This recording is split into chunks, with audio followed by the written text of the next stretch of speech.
The royal palace of the Varanthi Empire was in crisis. For 6 months straight, nobody could handle Queen Talresh's twin children. 4-year-old Prince Ben and Princess Lucy were unlike any children the galaxy had ever seen, and not in a good way. 47 professional nannies had walked through those nursery doors. 47 had quit. Some lasted a week. Most barely made it through a single night. The shortest record was 4 hours, held by a woman who'd previously raised children on a planet with triple gravity and constant electrical storms. She said the royal twins were worse. The problem wasn't that Ben and Lucy were bratty or spoiled. The problem was their powers. Both children had inherited the rare Varanthi ability to move things with their minds, combined with something even more dangerous. When they got upset, angry, or scared, they could walk straight through solid walls like ghosts. And they got upset a lot. The previous nanny had been a decorated military commander from the Altheim species. Her name was Senior Officer Croth, and she'd served in 3 wars. She had medals for bravery. She'd faced down enemy warships without flinching. The royal twins made her quit in 3 days. When she left, her hair was singed from a psionic outburst, and her hands wouldn't stop shaking. She told the queen she'd rather go back to war. The twins didn't sleep at night. They floated around the nursery, crying and screaming, smashing their toys against the walls with their mind powers. They refused to eat the carefully prepared meals the royal chefs made. Every dinner ended with food splattered across the ceiling. Their screams were so loud and so filled with psionic energy that windows cracked on 3 different floors of the palace. The maintenance crews couldn't keep up with the repairs. Queen Talresh ruled over 300 star systems. She commanded the most powerful empire in the known galaxy. Diplomats feared her. Enemy fleets retreated when they saw her ships. But her own children? She had no idea what to do with them. Every night she watched the security cameras, seeing her babies destroying their room, crying for hours, and she felt completely helpless. She was failing as a mother and everyone knew it. Her advisors kept pushing for extreme solutions. Lord Vex, her senior counselor, suggested sedation drugs to keep the children calm. The royal physicians wanted to put Ben and Lucy in special isolation chambers where their powers couldn't hurt anyone. The Imperial Council even proposed sending the twins to a research facility on a distant moon, where scientists could study them and maybe figure out how to control their abilities. Every suggestion made the queen feel worse. These were her babies, not weapons to be locked away. That's when Tyler Brooks entered the picture, though he didn't mean to. Tyler was a night shift janitor from Earth. He'd been working at the palace for 8 months, cleaning floors and emptying trash bins. He was a simple guy. 28 years old, always tired, lived in a tiny apartment on the lower levels of the station, and barely made enough money to send some home to his mom. He definitely didn't know anything about alien royalty or childcare. On that particular night, Tyler was on hour 14 of a double shift. The regular day janitor had called in sick, so Tyler had to cover both shifts. He was exhausted, his back hurt, and he just wanted to finish cleaning the storage area so he could go home. He pushed his mop bucket down the long hallway on the 7th floor, half asleep, not really paying attention to where he was going. Storage room 7B was supposed to be 2 doors down on the left. But Tyler was tired and miscounted. He pushed open a large door, expecting to find shelves of cleaning supplies. Instead, he walked straight into the royal nursery at 2 o'clock in the morning. The scene in front of him looked like something from a horror movie. Furniture was floating in midair, spinning slowly. Toys were smashing against the walls on their own. The lights were flickering on and off. And in the center of the chaos, 2 small alien children were screaming at the top of their lungs. Their eyes were glowing bright blue with psionic energy. The emergency shield systems were beeping frantically, activated by the noise level. Tyler stood in the doorway, mop in one hand, bucket in the other, and just blinked at the whole situation. His tired brain tried to process what he was seeing. Floating beds. Glowing kids. Lots of screaming. Yeah, this definitely wasn't storage room 7B. Well, that's new, he said out loud. The moment he spoke, something incredible happened. Prince Ben and Princess Lucy stopped screaming mid-breath. They turned their glowing eyes toward the doorway and stared at the human standing there. The furniture stopped spinning. The toys dropped to the floor. Everything went quiet. Tyler looked at the kids. The kids looked at Tyler. Nobody moved. For the first time in months, the royal nursery was completely silent. Tyler had no idea he'd just done something 47 trained professionals couldn't do. He'd gotten the impossible children to stop. Tyler set down his mop bucket carefully and took a good look around the nursery. There was a bed floating about 3 feet off the ground. Broken toys were scattered everywhere. The walls had scorch marks. And right in the middle of it all were two small alien children, still glowing faintly with that weird blue energy, staring at him like he was the strangest thing they'd ever seen. He probably was. Tyler was just a guy in a janitor's uniform holding a mop at 2 in the morning. Not exactly threatening. So, you two hungry? Tyler asked because he honestly didn't know what else to say. That's when things got interesting. Prince Ben, the boy, suddenly flickered like a bad hologram and disappeared. Tyler's heart jumped. Where'd the kid go? Then he felt something behind him. He turned around slowly and there was Ben standing right behind him, teeth bared like a little animal. The kid had walked straight through the wall. Princess Lucy was still floating in the air, and her eyes started flickering with that psionic fire again. Tyler could feel the temperature in the room rising. This was either going to go really well or really badly, and he was too tired to run even if he wanted to. Tyler did the only thing that made sense to his exhausted brain. He reached into his work bag and pulled out his lunch. He'd packed it 12 hours ago at the start of his shift and forgotten to eat it. Now seemed like a good time. He unwrapped a slightly squashed peanut butter sandwich, took a big bite and then just sat down on the floor right there in the middle of the chaos. Man, this is really good, he said, talking to himself more than the kids. Earth recipe. My grandma taught me how to make these when I was like 5 years old. The secret is you gotta use crunchy peanut butter, not smooth. And you gotta spread it all the way to the edges or the jelly leaks out. He took another bite and chewed slowly. The kids were still staring at him. Ben had stopped growling.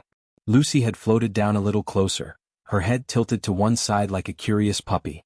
Tyler noticed Lucy was holding something behind her back with her mind powers. It looked like a toy truck, one of the few toys that wasn't broken yet. He pointed at it with his sandwich. That's a cool truck, he said. Tell you what. I'll trade you half this sandwich for that truck. Fair deal? Lucy's eyes went wide. Nobody had ever offered to trade with her before. Adults always just took things away or told her what to do. This human was different. She looked at the sandwich, then at the truck, then back at the sandwich. Her little alien nose was twitching, picking up the smell of peanut butter. She made her decision. The toy truck floated out from behind her back and dropped onto the floor near Tyler. Then, using her telekinesis, she grabbed the half sandwich right out of his hand and floated it toward her mouth. She took a bite and her whole face changed. Her eyes went super wide. The glowing stopped completely. Yeah, it's pretty great, right? Tyler said, grinning. Peanut butter's like human magic. Works every time. Lucy gobbled down the rest of her half in about 3 seconds. Ben had stopped trying to look scary and had crept closer, eyeing the other half of the sandwich Tyler was still holding. The kid looked hungry. Actually, both kids looked like they hadn't eaten properly in days. Tyler could see their little ribs through their sleep clothes. Okay, buddy, Tyler said to Ben. You want some too? Here's the deal. I'll give you this half, but you gotta give me something back. Not a toy though. I want a story. Tell me something about you. Anything. Deal? Ben looked suspicious, but his stomach won the argument. He nodded quickly. Tyler handed over the sandwich half, and Ben attacked it like he'd never seen food before. While the kid was eating, Tyler noticed a blanket on the floor. He grabbed it and wrapped it around his shoulders because the nursery was actually pretty cold. All right, so tell me something, Tyler said. What do you like to do? You like spaceships? Games? What's fun for you guys?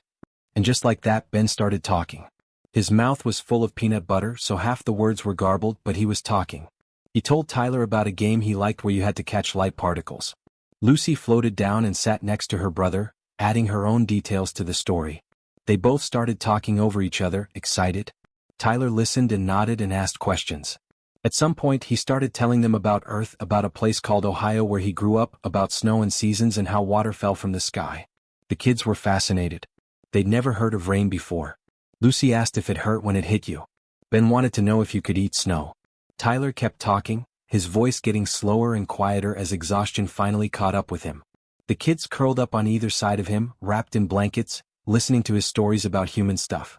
Somewhere around the story about his neighbor's dog, Tyler's words started slurring together. His head drooped. When dawn came, the security team did their morning check of the cameras and nearly had heart attacks. There on the nursery floor were the two royal terrors, sound asleep, curled up next to a human janitor who was also sleeping, still holding an empty sandwich wrapper. Queen Talresh was called immediately. She watched the security footage from the night before. She watched it again. Then a third time. She couldn't believe it. Her children, the ones nobody could handle, were sleeping peacefully next to a complete stranger who'd fed them peanut butter and talked about Ohio. After 6 months of hell, The solution had been a sandwich and someone who just treated them like normal kids. The Queen sat back in her chair and started laughing. It was the first time she'd laughed in months. Tyler stood in Queen Talresh's private office, feeling completely out of place. Lord Vex, the Queen's senior advisor, was a tall alien with silver skin and 4 eyes, and he was staring at Tyler like he was looking at a bug. The room smelled like expensive wood and power. Tyler's janitor uniform still had a coffee stain on it from yesterday. "Let me understand this correctly," Lord Vex said, his voice dripping with contempt. "You have no childcare credentials whatsoever. Is that correct?" "Yep, that's right," Tyler agreed. "No training in early childhood development?" "Nope. No education in Varanthi psychology, culture, or child-rearing practices?" "Don't even know what half those words mean honestly," Tyler admitted. Lord Vex's 4 eyes narrowed. "And yet you want to become the royal nanny? To care for the future heirs of the Varanthi Empire?" Tyler scratched his head. "Want to? Not really, man. I was pretty happy just mopping floors. But the Queen's offering me 6 months of my regular salary per week, so yeah, I'll give it a shot." Lord Vex looked like he'd just swallowed something bitter. He turned to Queen Talresh, who was sitting behind her massive desk watching the whole exchange. "Your Majesty, this is insanity. This human is completely unqualified." "He got my children to sleep," the Queen said quietly. 47 qualified professionals couldn't do that. He did it with a sandwich and a story. It was a fluke. A lucky accident. "Then let's see if he can do it again," the Queen said. She looked at Tyler. "You're hired. Start today." And just like that, Tyler Brooks went from mopping floors to raising alien royalty. The first thing Tyler did was throw out every single rule the previous nannies had established. There was this whole binder full of protocols, schedules, and procedures. Tyler flipped through it once, saw terms like regulated psionic suppression intervals and mandatory meditation chambers, and tossed the whole thing in the recycling bin. Lord Vex almost had a heart attack when he found out. Those protocols were designed by the galaxy's leading child development experts. "Yeah, and they all quit," Tyler pointed out. So maybe the protocols weren't that great. Instead of rigid schedules, Tyler just let the kids be kids. When Ben and Lucy wanted to use their powers to paint on the walls, Tyler let them. He even joined in, using actual paint while they used their minds to create glowing patterns. The palace staff watched in horror as the pristine white nursery walls turned into a chaotic rainbow of colors and designs. Tyler built massive pillow forts that took up half the room. The cool thing about having kids who could phase through walls was that you could make the fort as complicated as you wanted. Ben and Lucy loved hiding inside the fort and then phasing through the pillows to surprise Tyler. He pretended to be shocked every single time and they thought it was hilarious. He taught them card games from Earth. Go fish, crazy eights, simple stuff. But here's the thing, Tyler encouraged them to cheat using their powers. He made it a game within the game. Lucy would use telekinesis to peek at his cards, and Tyler would pretend not to notice, then catch her at the last second. They both laughed. Ben learned to phase his hand through the table to swap cards. Tyler would do the same thing but with sleight of hand tricks, teaching them that humans could cheat too, just in different ways. "They're going to destroy the entire palace," Lord Vex warned, watching security footage of the twins using their powers to stack blocks higher than the ceiling. "They were already destroying the palace," Tyler said. "At least now they're having fun while doing it." But Tyler wasn't completely reckless. He knew the kids needed to let out their frustration somehow. So he convinced the Queen to give him an empty hall in the unused wing of the palace. Tyler filled it with cheap furniture, old toys, and breakable stuff from thrift stores. He called it the Destruction Room. The rule was simple. If you're angry, if you need to break something, you go to the Destruction Room. You can smash anything you want in there. Use your powers, throw things, go crazy. But only in that room. And after you're done breaking stuff, you sit down and talk about why you were mad. The first time Ben got frustrated, Tyler took him to the room. Ben looked at all the breakable stuff, then looked at Tyler. "Really? I can break anything? Anything in this room? Go nuts, buddy." Ben unleashed 3 months of pent-up frustration. Chairs flew into walls. Tables crumpled like paper. Glass shattered. Tyler just stood in the doorway with safety goggles on, watching. When Ben finally stopped, breathing hard, Tyler came in and sat down next to him on the floor. "Feel better?" Ben nodded. "Want to talk about what made you angry?" And they talked. Really talked. Turned out Ben was mad because he felt like a monster. Everyone was always scared of him. The results were incredible. Within 3 weeks, the violent outbursts dropped by 70%. The twins started eating 3 meals a day. They went to bed at a reasonable time and actually slept through the night. They laughed more. They played more. They were acting like normal kids. The palace staff walked around in confusion, watching Tyler succeed by doing everything wrong. Dr. Patricia Rivera, a human psychologist who'd consulted on the case months ago and failed, came back to study what Tyler was doing. "I don't understand," she said, watching Tyler play tag with the kids in the garden. "You're breaking every established rule of child psychology."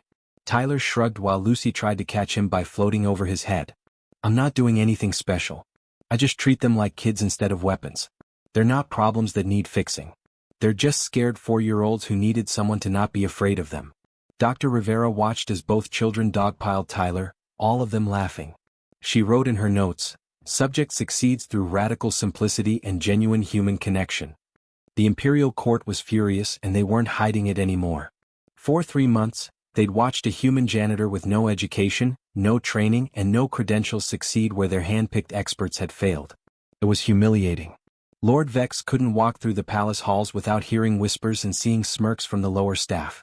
Even the cleaning crews were laughing at him. Lord Vex called a secret meeting with 3 other high-ranking nobles in his private chambers. They were all thinking the same thing. This human needed to go. He was making them look like fools, and worse, he was making their entire system look unnecessary. If a random janitor could raise the royal children better than trained professionals, what did that say about everything they'd built? "We need to prove he's incompetent," said Lady Thren, a sharp-eyed advisor who'd served the Empire for 40 years. "But how?" asked Commander Drell. "The children are thriving. Everyone can see it." Lord Vex smiled coldly. "We push him until he breaks. We put the children in a situation no one could handle, especially not an untrained human. Then when he fails, we have our proof." They came up with a plan. A formal presentation before the Galactic Council. The twins would be required to demonstrate proper behavior in front of diplomats from 40 different species. It would be held in the Grand Chamber, the biggest room in the palace, with hundreds of people watching. The children would need to stand still, stay quiet, and follow protocol perfectly for 2 hours. Prince Ben was 5 years old. Princess Lucy was terrified of crowds. Tyler knew immediately this was a setup to fail. "No way," Tyler said when Lord Vex told him about the presentation. "They're not ready for this. They're kids, not circus animals." Lord Vex's expression didn't change. "They are royal heirs of the Varanthi Empire. This is their duty. They must learn to perform their obligations to the state. They're 5 years old. Many royal children perform such duties at this age." "Yeah, and how many of those kids have psionic powers that explode when they get scared?" Tyler shot back. "This is dangerous. You're setting them up to fail." "Then perhaps you should prepare them better," Lord Vex said smoothly. "The presentation is in 3 days. I suggest you get to work." Tyler spent those 3 days trying to prepare Ben and Lucy, but he knew it was hopeless. They practiced standing still, practiced breathing exercises, practiced staying calm. But both kids were already anxious. Lucy had nightmares. Ben's powers kept flickering on and off. They could feel something bad was coming. The day of the presentation arrived. The Grand Chamber was packed with diplomats, nobles, and officials.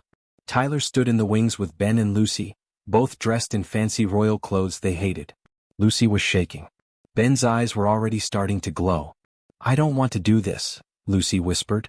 "I know, sweetheart," Tyler said, kneeling down to their level. "But we'll get through it together, okay? I'll be right there with you." Lord Vex appeared. "It's time. Remember, children, you represent the Empire. Do not embarrass your mother." That was exactly the wrong thing to say. The pressure was too much. They walked out into the chamber and Lucy immediately started crying when she saw the crowd. Hundreds of alien faces staring at her. The lights were too bright. The room was too big. She couldn't breathe. Ben grabbed his sister's hand, trying to protect her, but his own fear was building. Then Ben's powers exploded. It happened fast. Psionic energy burst out of him like a shockwave. The marble columns cracked with sounds like gunshots. Blue lightning arced across the chamber. Diplomats screamed and dove under their seats. Lucy's powers joined her brother's, and suddenly both children were at the center of a swirling storm of pure energy. Furniture started floating. The floor cracked. Palace security rushed in with their weapons raised, the ones that shot sedation darts. Tyler saw them aiming at the children. "Stop!" Tyler shouted at the top of his lungs. He didn't think. He just ran. Straight into the psionic storm, into the energy that should have torn him apart. He could feel it burning his skin, making his hair stand up, but he didn't stop. He ran until he was standing right between the security team and the kids. And then Tyler started singing. It was an old lullaby his grandmother used to sing to him when he was little and couldn't sleep. Simple words, simple melody. The kind of song that felt like a hug. He sang it right there in the middle of the chaos, his voice somehow cutting through the noise. Tyler reached out and took Ben's hands. The kid's eyes were wild with panic and power. "Hey buddy, look at me. I know you're scared. I know this is overwhelming. But you've got this. Remember what we practiced in the destruction room? Channel it. Don't fight it. Use it. Make something cool." Ben's breathing started to slow. The wild energy began to focus, to take shape instead of just destroying everything. Lucy saw what her brother was doing and joined in. Together, with Tyler guiding them, talking them through it, the twins turned their destructive power into something beautiful. Colors swirled through the chamber like the northern lights Tyler had shown them pictures of. Patterns formed and shifted. The energy created sounds like music resonating through the air. It was terrifying and gorgeous at the same time. The delegates slowly came out from hiding. They weren't panicking anymore. They were watching in awe as two 5-year-old children created art out of pure power. When it finally ended, the chamber was completely silent. Everyone was staring. Then Queen Talresh stood up and started clapping. Slowly, others joined her. Within seconds, the entire chamber was applauding. But Lord Vex stood up too. His face was twisted with rage. "This is exactly what I warned about," he shouted. "This human put the royal children in mortal danger. He exposed diplomats to a psionic attack. I formally accuse Tyler Brooks of criminal negligence and endangering the royal heirs. I demand his immediate deportation from the Empire." The tribunal was held 3 days later in the High Court, the most intimidating room Tyler had ever seen in his life. The ceiling was about 50 feet high with these massive crystal chandeliers that looked like they cost more than his entire hometown. There were judges from 5 different species sitting behind a curved bench that seemed designed to make you feel small. The gallery was packed with nobles, officials, and reporters from across the Empire. Everyone wanted to see the human janitor go down. Tyler sat at a small table in the center of the room, wearing the only decent clothes he owned, a button-up shirt his mom had sent him last birthday. His lawyer was a junior public defender who looked more nervous than Tyler felt. Across from him, Lord Vex had an entire team of the Empire's best attorneys. Lord Vex stood up to present his case and he didn't hold back. For 45 minutes, he listed every single way Tyler was unqualified. No degrees. No certifications. No background in child psychology, Varanthi culture, or psionic management. He pulled up Tyler's employment record showing he'd worked as a janitor, a fast food cook, a delivery driver, and a warehouse worker. Nothing impressive. Nothing that qualified him to raise the future rulers of an empire. This human violated every established protocol, Lord Vex said, his voice echoing through the chamber. He allowed the children to destroy property. He encouraged them to use their dangerous powers without restriction. He filled their heads with primitive earth nonsense instead of proper education. And his incompetence directly led to the disaster we all witnessed 3 days ago, where diplomats from 40 worlds were put in mortal danger. Lord Vex turned and pointed directly at Tyler. "He's a janitor. A simple, uneducated human janitor. He is not fit to raise future rulers. He never was." The courtroom murmured in agreement. Tyler could feel dozens of eyes on him, judging him, finding him lacking. His lawyer stood up to defend him but honestly didn't have much to say. Everything Lord Vex said was technically true. Tyler didn't have qualifications. He had broken protocols. The disaster at the presentation had happened. Then Queen Talresh stood up. "I would like to testify," she said. The judges looked surprised but nodded. The queen walked to the witness stand and the entire room went quiet. She was wearing simple clothes, not her usual royal robes. She looked tired but determined. "I want to tell you about the 47 caregivers I hired before Tyler Brooks," she began, her voice soft but clear. "Every single one came highly recommended. The best in the galaxy. Experts in child development, psychology, psionic management. They had credentials that filled entire files. They had decades of experience." She paused. "And every one of them tried to fix my children. They looked at Ben and Lucy and saw problems. Threats. Anomalies that needed to be corrected. The military commander tried to drill discipline into them like they were soldiers. The psychologist wanted to suppress their emotions with medication. The meditation specialist tried to eliminate their chaos and spontaneity. They all wanted to change my children into something easier to control." Queen Talresh pulled out a small device and projected security footage onto the courtroom screens. It showed Tyler in the nursery teaching Ben and Lucy to play card games. The kids were laughing, using their powers to cheat, and Tyler was pretending to be shocked every time. Tyler Brooks did something none of them did, the Queen continued. He saw children. Just children. Scared, lonely children who needed someone not afraid of them. He didn't try to fix them. He met them where they were. More footage played. Tyler letting the kids paint on the walls. Building pillow forts. Sitting in the destruction room talking to Ben after a tantrum, just listening. Celebrating when Lucy used her powers to make a flower float instead of breaking something. What happened at the presentation wasn't Tyler's fault, the Queen said firmly. It was mine. And Lord Vex. We put children in an impossible situation to prove a political point. We set them up to fail. And when they did exactly what we should have expected, Tyler ran into danger to save them. He didn't run away like the others. He didn't call for sedation. He taught them to control their power in real time, under pressure, and turned a disaster into something beautiful. The Queen looked directly at the judges. My children couldn't sleep for 6 months. They were destroying themselves and everything around them. 47 experts failed. A human janitor with a peanut butter sandwich succeeded in one night. What? Because he brought something we've lost in our advanced civilization. Humans still have it. The ability to be messy, imperfect, and adaptable. The ability to meet people where they are instead of where protocols say they should be. The ability to see individuals instead of problems to solve. The judges deliberated for less than 10 minutes. They dismissed all charges against Tyler. Lord Vex looked like he'd swallowed poison. The courtroom erupted in discussion. Tyler officially became the Royal Child Care Coordinator, though he made everyone promise to just call him Tyler. Over the next year, Ben and Lucy thrived. They learned to control their powers so well that they created a massive sculpture garden for their mother, each piece representing something Tyler had taught them. The story spread across all 300 systems of the Empire. 6 months after the trial, Tyler was teaching a class. 20 former nannies from a dozen different species sat in chairs taking notes. These were the same people who'd failed with Ben and Lucy, now wanting to learn the human way. Tyler stood at the front holding a peanut butter sandwich. Lesson 1, he said with a grin. Sometimes the solution isn't complicated. Sometimes it's just peanut butter and actually caring enough to listen. In the back row, Ben and Lucy sat watching their friend teach. They were smiling. For the first time in their lives, they weren't scared anymore. They were just kids, and that was enough.